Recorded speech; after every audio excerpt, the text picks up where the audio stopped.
Hello everyone, my name is James.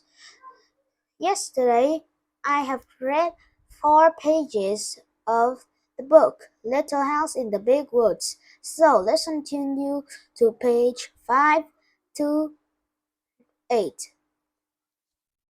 Pat had shot the deer the day before, and Laura had been asleep when he brought them home at night and hung them high in the trees so the wolves could not get the meat.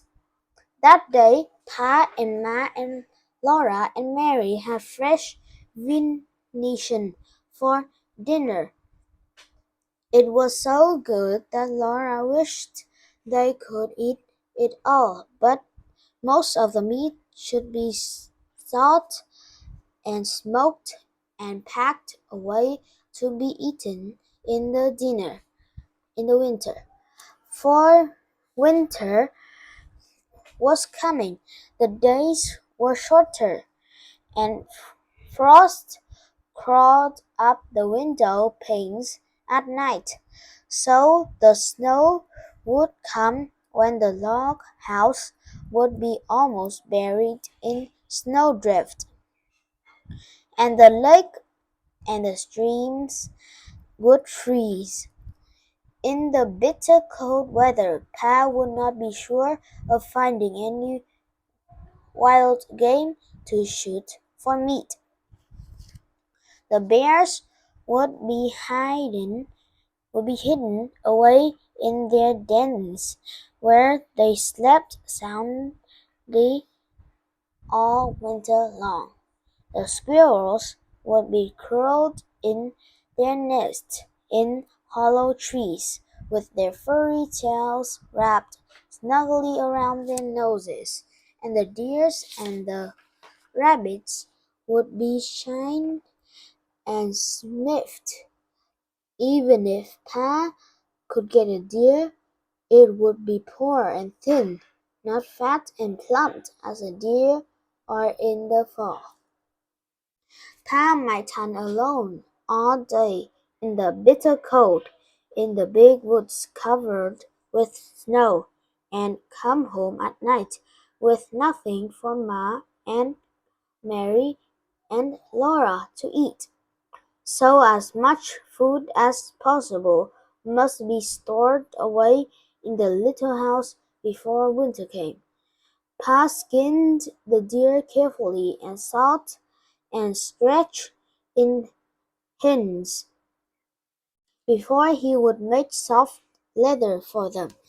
Then he cut the meat and sprinkled the salt over the pieces as he laid them on a board. Standing on the end of the jar was a tall length cut from a trunk of a big hollow tree.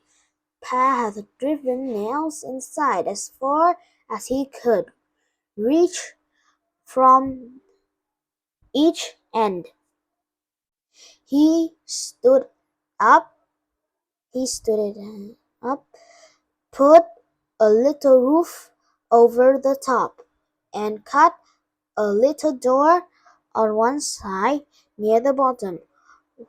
On one of the pieces that he cut out, he fastened leather hangings.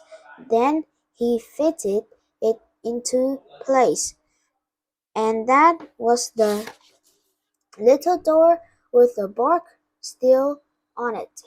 After the deer meat had been served days, Pa cut a hole near the end of each piece and put a spring through it.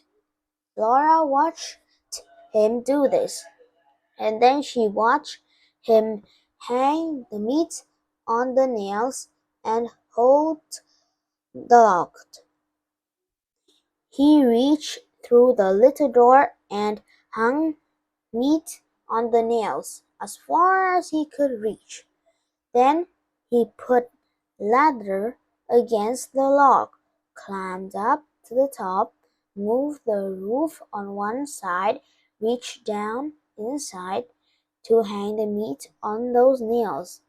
Then Pa put the roof back again, climbed down the ladder, and Laura said to Lola, "Run over to the chopping block and fetch me some of those green hickory chips, new, clean, white ones." So Laura ran to the block where Pa chopped wood and filled her apron with the fresh, sweet-smelling chips.